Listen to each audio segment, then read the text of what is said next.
Whole life insurance is either one of the smartest tools in a financial plan, or it can be a very expensive mistake. And that difference comes down to two things. One, how it's designed, and then also, why are you using it?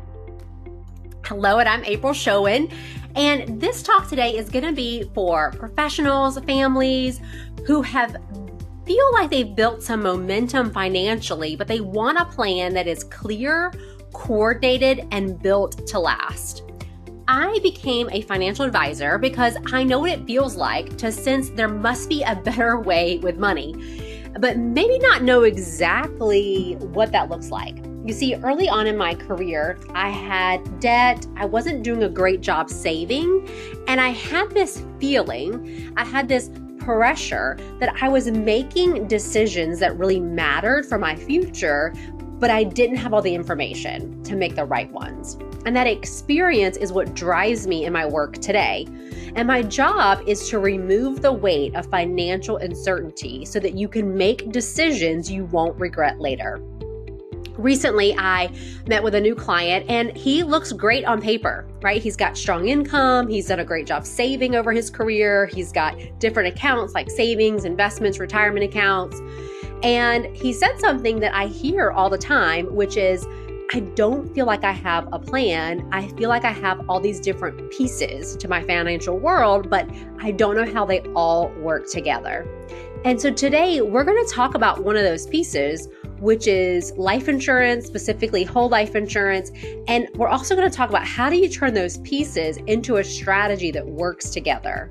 Because no financial decision should be made in a vacuum. It really needs to be made when looking at everything in your financial world.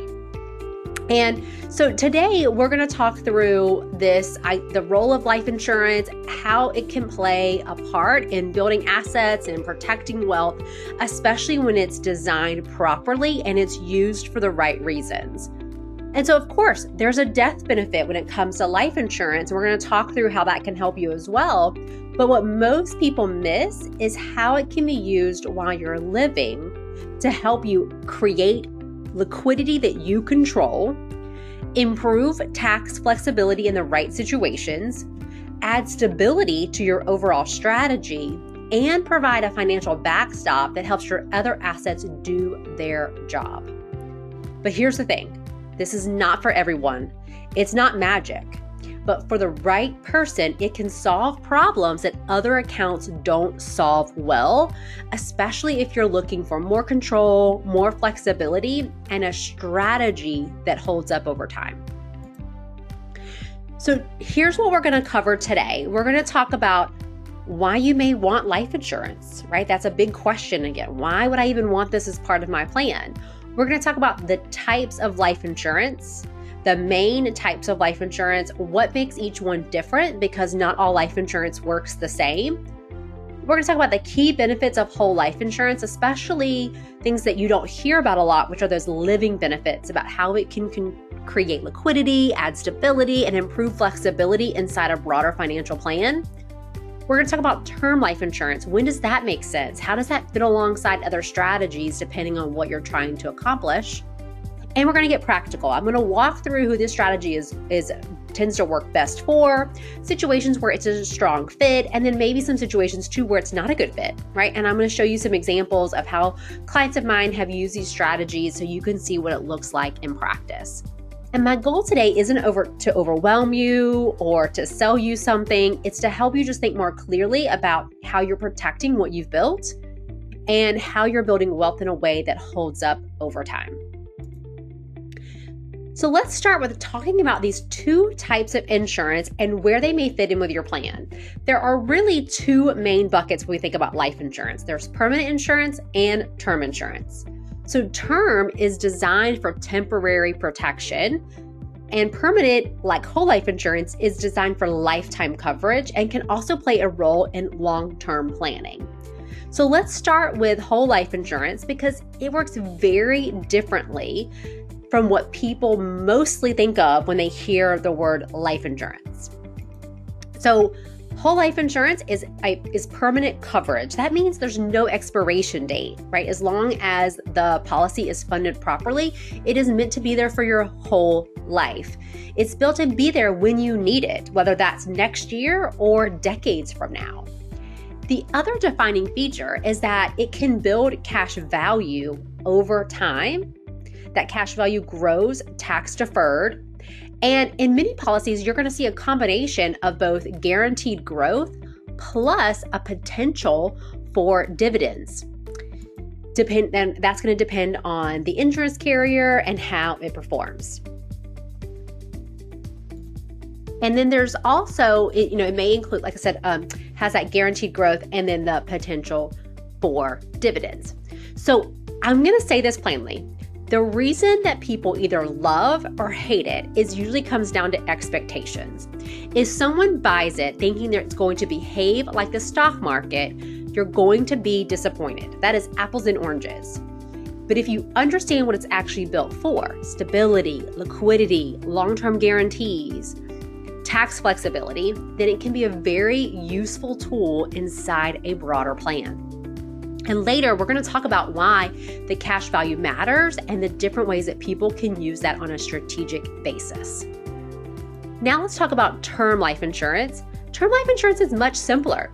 It's temporary coverage for usually a set period of time. That could be 10 years, 20 years, 30 years. And it's usually offered at a lower cost, and it's designed to give you a large amount of protection during the years when your coverage needs are the highest. This is why it's ideal for younger families, anyone who needs to protect their income, replace earnings, cover big obligations while they're still in their working years. But here's the key trade-off. Term typically doesn't build cash value. It's really a protection-only vehicle, but it's not designed as part of a bigger wealth-building strategy. So big picture. Whole life offers permanent coverage, cash value component, and has the potential for guarantees and dividends. Term insurance is temporary. It has affordable protection for, in those higher need years. So I want to give you an example. I'm 42, I'm married, I have 2 children that are 9 and 12. So I have both. I have term life insurance, a large amount of term life insurance, because if something happened to me tomorrow, I want to make sure that my husband, Brian, and my 2 boys are taken care of financially. I want to make sure that from a financial standpoint, no changes need to be made in their lives. That means they stay in the same house. That means vacations are the same. That means college is paid for. That means future weddings are paid for. I want financially everything to be the same for them. And that's why I have the term life insurance that I do. But I'm not planning on going anywhere tomorrow. I'm planning on being here for a very long time. And so that's where that whole life insurance fits in to help not only to have coverage for whenever I need that, whether that's tomorrow or decades in the future, but also to be part of my bigger financial plan as well. And so the rest of today, we're going to talk about how each one fits in and what using whole life insurance properly looks like inside your plan.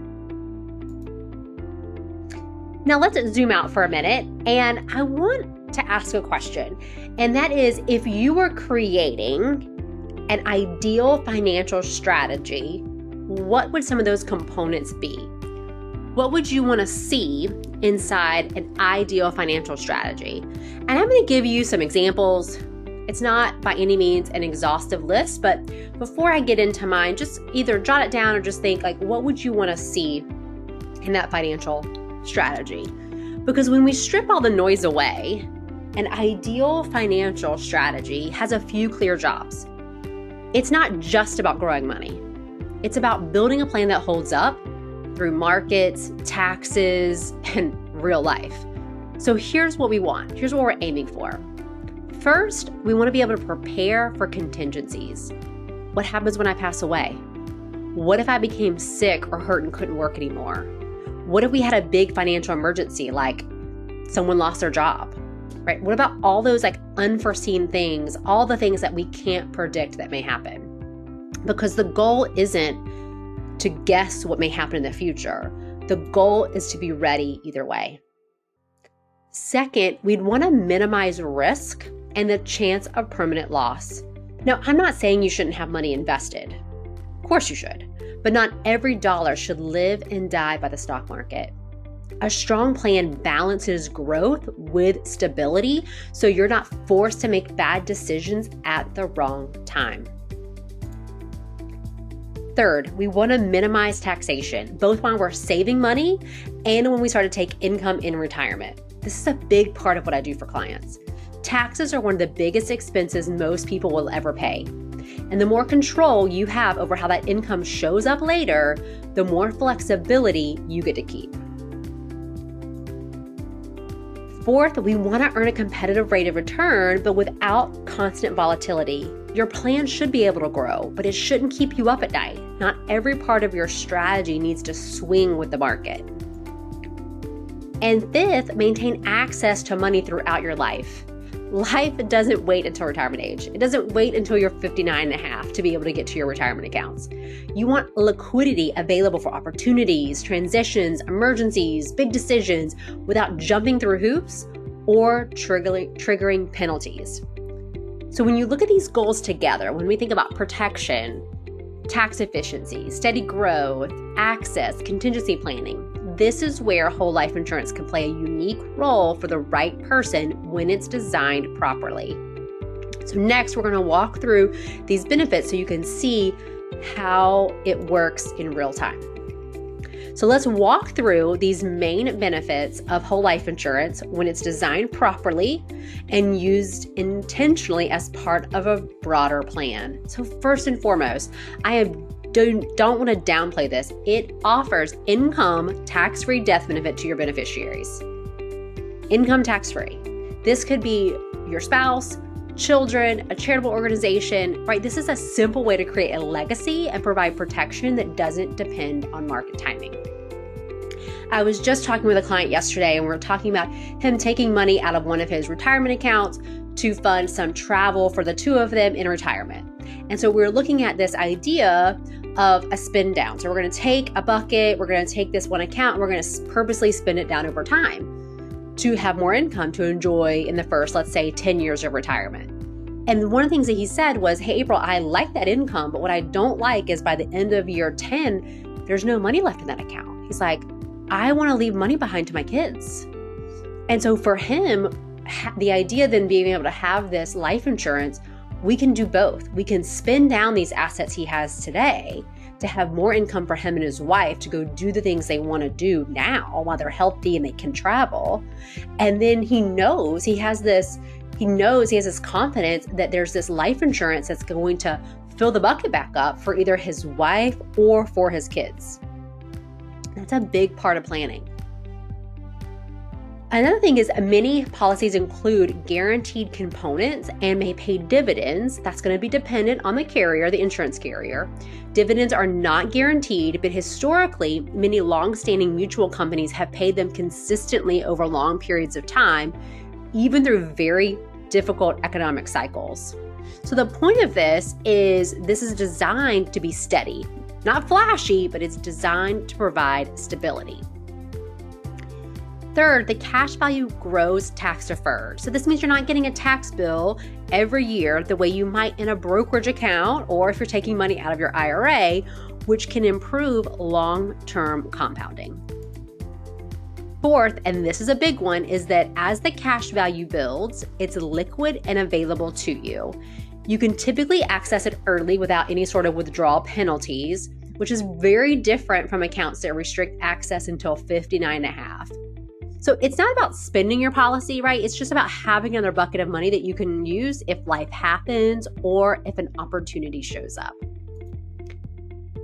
Fifth, there may be asset protection. So this is going to be state dependent, but in many states, life insurance cash value has creditor protection.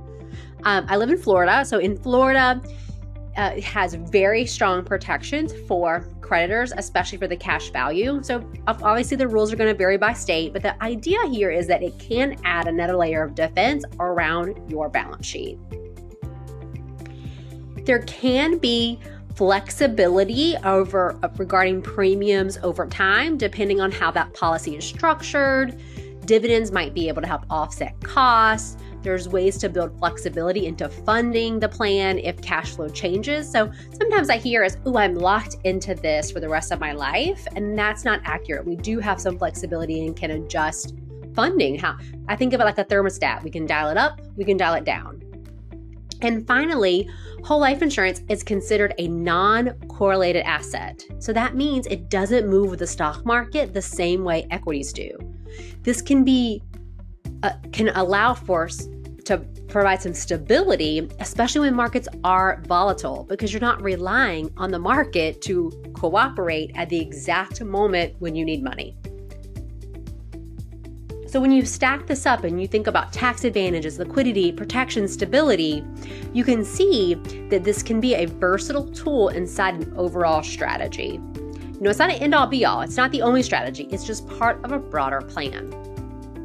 Now let's talk about retirement, because this is where life insurance, whole life insurance can surprise people. A lot of people may assume, hey, once I retire, I'm not going to need this life insurance anymore. And sometimes that is true if, for say, it was only being used for protection, right? There is a point where you can self-insure, but you may just not want to do that. But when whole life insurance is structured properly, it can do something different. It can act as a permission slip. So let me walk you through what this means. If you know that there's a death benefit that's going to pass to your family, income tax free, upon your passing, then this can change how you view the rest of your assets. So instead of holding back, worried that you're going to spend too much from a 401k, an IRA, a brokerage account, your overall savings, you can actually spend more confidently because you know there's a backstop built into the plan. And that matters, because what I see all the time is people who did a great job saving, but then they struggle to actually use what they've saved, and they underspend, they second guess, and they keep waiting for the right time. They keep having this what if money. But this strategy can actually help remove some of that hesitation, because it gives you another layer of structure to enjoy your assets, to enjoy your savings, your investments, your retirement accounts during your lifetime, while still protecting what you want to leave behind. And that's really the core idea, is that whole life insurance, sure, it is about protection, but in the right plan, it can actually help you use your money on purpose and still keep your legacy intact. Now, before we move on, I just want to look at a few additional features that sometimes people overlook. I may have mentioned a few of these, but I just want to touch on them for a second. One is asset protection from lawsuits and creditors. In many states, that cash value may have creditor protection. And again, that's going to add in another layer of defense to your plan. So, rules are going to vary by state. So we're going to have to make sure that we're being state specific, but this can be a meaningful benefit. And where I see this kind of fit in sometimes is with my clients, especially that are business owners. They like having this as part of their plan.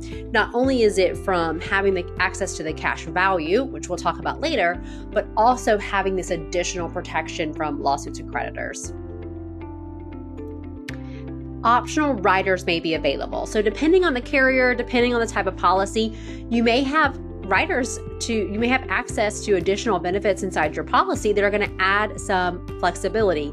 Could be additional protection features, benefits that you can build into the policy. So not every policy is going to have the same options, and they're not all automatic, but it's worth knowing that they exist. And this is really where you can tailor to your specific needs. So if someone has a need for high cash value in the early years, if someone has need for more of a death benefit, if someone wants to look at having planning for, hey, what if I had some sort of situation where I needed healthcare for long periods of time, right? So there's different benefits that you can add on to really customize it to what you're looking for. And it also can give you more control. And that's really the theme of this whole conversation, is to think of this as ways that you can have more control. This way you're not forced into one type of plan, whether that's taxes, market timing, account restrictions, but it's just giving you more flexibility. So the big takeaway here is simple, that, this isn't just necessarily the protection, the coverage, which while that is definitely important, it can be another tool that can increase your options of your whole plan. Now, a quick but important point here is that not all life insurance companies are the same, and not all policies are created equal. So if you're going to use whole life as part of a serious plan, the company matters and the type of policy matters. So you want to look for a company that has strong financial ratings and a long-standing history. So you want an insurance company that has, those high financial strengths from independent agencies and has a track record of operating through different economic cycles. The goal here is simple. You want stability and you want reliability. Next, you want to consider dividend performance and fixed loan terms. Dividends are not guaranteed, but dividend history can tell you a lot about how a company has managed over time. And if you're going to use cash value, then you want to pay attention to the loan terms. Having a clear, predictable loan options like fixed loan terms can make a big difference in how flexible that policy is going to be for you later. And third, you want to look at having access to early cash value growth and some flexible term conversion options. So some policies are designed to build cash value sooner than others, and that matters if liquidity is one of the reasons you're doing this. And then if you're starting with term and you want the ability to convert later, you want that conversion option to be straightforward and flexible, ideally without having to go through any sort of medical underwriting in the future. So the bottom line here is choosing the right company is the foundation. So you want to make sure that this is going to work the way you expect it to, right? Get it right, and it becomes a strong, long-term tool in your plan. And this is when working with a professional who can help you with this is very important, so that we're not doing this in a vacuum. We're not doing this on our own, but we're working with someone who specifically works in this area and is familiar with not just this strategy, but how it works.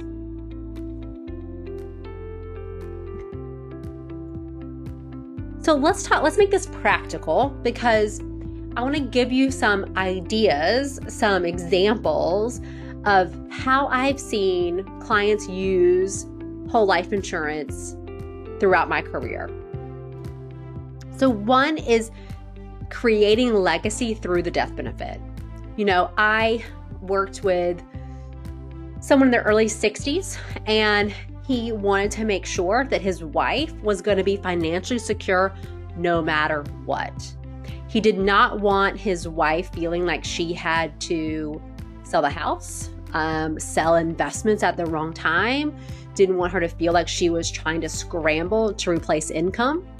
And so this really helped him have this confidence to know that there was a clear, predictable death benefit that was going to come in tax-free to his wife. And it gave them a lot more confidence in how they structured the rest of their plan. This definitely hits home for me. I had a client pass away earlier this year, and I've actually been going through and working with his wife on some planning after his passing.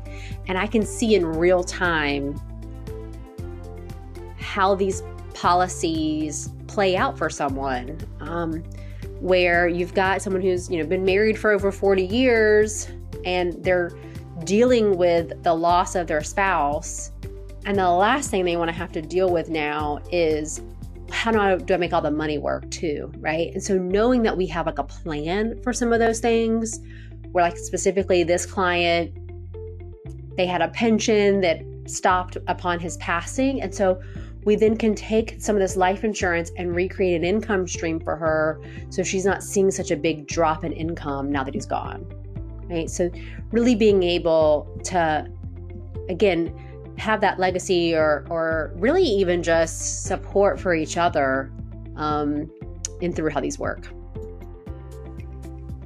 The next is being able to use cash value as liquidity. So I have so many stories I could tell you here of seeing clients use the cash value for home projects, renovations, like thinking about a couple in Texas use their cash value to redo their kitchen, helping children with college expenses, handling like a large bill, a medical bill. I had a client a few years ago, had some major dental work done. It was going to be like $8,000 in dental work. We used his cash value to pay for the dental work. Business owner clients using cash value to help either invest in their business or use the cash value when, hey, times have been tough in the business and they needed some cash flow to help float payroll. And really the key there is just access, so that you've got quick and easy access to cash value if and when you need it. And then using the cash value to supplement retirement income. Again, that idea, this permission slip we talked about earlier was all about the death benefit giving you permission to spend more money, but you also have the cash value that you can use. So some clients might use the cash value as an additional bucket they can tap into, especially if markets are down, if they want more control over taxable income. It's not about replacing the rest of your plan. It's just about having a lever you can pull when you need it. So these examples all point to this same theme, which is when it's designed and used properly, it can support legacy, liquidity, and retirement flexibility, which is exactly why it shows up in some well-built financial strategies. So if you're listening to this and you're thinking, okay, how does this actually going to look for me? Does whole life insurance fit into my plan, or would it be a mistake? How much should I have, if any? And how does this affect taxes, retirement income down the road? If you've got some of those questions, then what I would recommend is you schedule a time for a consultation. This is a one-on-one conversation where we look at your situation and we're going to answer 3 things. Does this strategy make sense for you based on your goals, cash flow, and timeline? If it does, what would it need to look like to actually accomplish what we talked about? Liquidity, stability, tax flexibility, and legacy. And then what should you do next, right? Is it looking at the strategy? Is it maybe making no changes at all? So to schedule a consultation, you'll start by requesting our financial planning intake form. This takes about 3 minutes, and it's just going to give us some baseline information to help us understand, where you are at this stage of your life, what kind of questions you may have so that we can be prepared for the call. Once you submit it, we'll review, and then we're going to match you with the right advisor. That could be me, that could be someone on my team, and we'll get your consultation scheduled. So if you'd like to get started with that, you can scan the QR code that's on the screen. You can also use the link in the description box to request the intake form. And just to be clear, this isn't a sales call. If whole life doesn't fit, I'll tell you. The goal here is clarity so you don't make a decision that you might regret later on. So again, if you want to get started with a complimentary consultation, you can scan the QR code or click the link to request the intake form, and then we'll take it from there. Again, thanks for spending some time with me today. If one idea from today helps you protect what you've built and make smarter decisions going forward, then it was time well spent. And if you have a question, feel free to reply to the email. Send me an email. My team and I, we read every message. And again, if you'd like help applying this to your situation, you can request the intake form, and then we'll work on getting your consultation scheduled. Thanks for being here, and I look forward to connecting with you soon. Bye now.